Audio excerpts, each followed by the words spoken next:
تو پہلا سوال حاجی عبدالسلام جدہ سے، یہ معلوم کر رہے ہیں مفتی صاحب السلام علیکم۔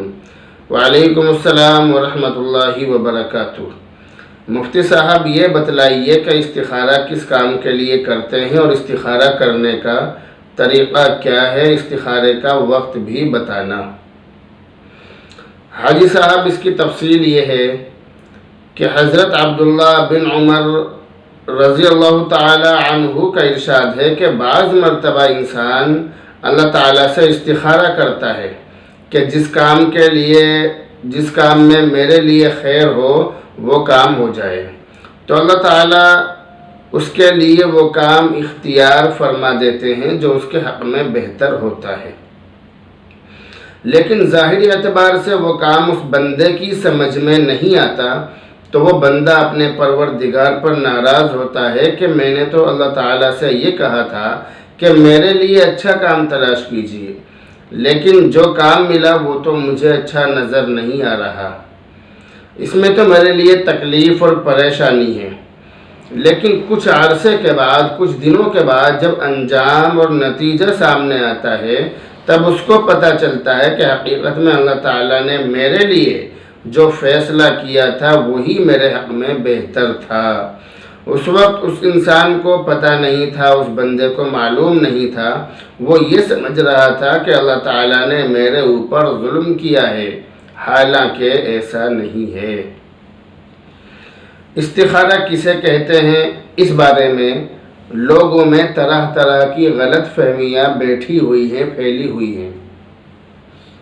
استخارے کے تعلق سے لوگوں کے اندر ایسی بہت ساری باتیں ہیں کہ استخارہ کرنے کا کوئی خاص طریقہ اور کوئی خاص عمل ہے، ایسا لوگ سمجھتے ہیں، اور بہت سارے لوگوں کی سوچ اور گمان یہ ہے کہ استخارہ کرنے کے بعد کوئی خواب نظر آئے گا اور اس خواب میں ہمیں بشارت ہوگی، اس میں ہمیں ہدایت دی جائے گی کہ فلاں کام کرو یا نہ کرو، اور استخارے کا ایک خاص وقت ہے۔ استخارہ کرنے کے بعد سونا یہ ضروری ہے تاکہ خواب میں بتلا دیا جائے، ایسا لوگ کہتے اور سمجھتے ہیں، جبکہ رسول اللہ صلی اللہ علیہ وسلم سے استخارہ کرنے کا جو طریقہ مسنون ہے، جو آپ سے ثابت ہے، اس میں اس قسم کی کوئی بات موجود نہیں ہے۔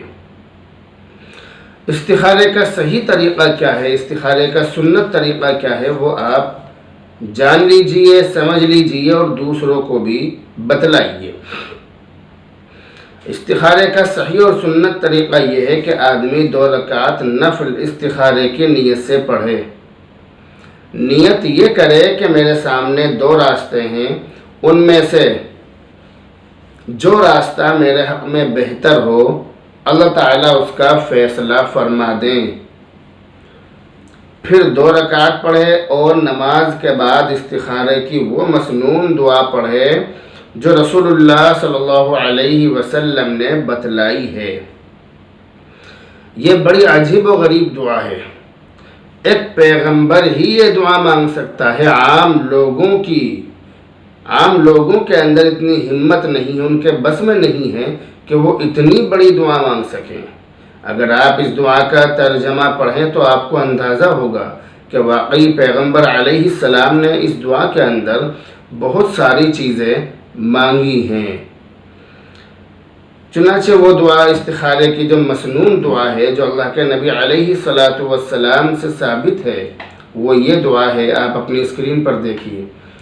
اللہم انی استخیرک بعلمک وَأَسْتَقْدِرُكَ بِقُدْرَتِكَ وَأَسْأَلُكَ مِنْ فَضْلِكَ الْعَظِيمِ فَإِنَّكَ تَقْدِرُ وَلَا أَقْدِرُ وَتَعْلَمُ وَلَا أَعْلَمُ وَأَنْتَ عَلَّامُ الْغُيُوبِ اللهم إن كنت تعلم أن هذا الأمر خير لي في ديني ومعاشي وعاقبة أمري أو عاجل أمري وآجله فاقدره ويسره ثم بارك لي فيه وإن كنت تعلم أن هذا الأمر شر لي في ديني ومعاشي وعاقبة أمري أو عاجل أمري وآجله فاصرفه عني واصرفني عنه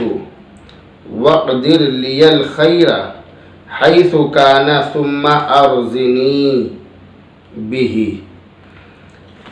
یہ دعا ہے جو اللہ کے نبی علیہ الصلاۃ والسلام سے ثابت ہے۔ اللہ کے نبی علیہ الصلاۃ والسلام نے اس دعا کو پڑھنے کے لیے بتلایا ہے۔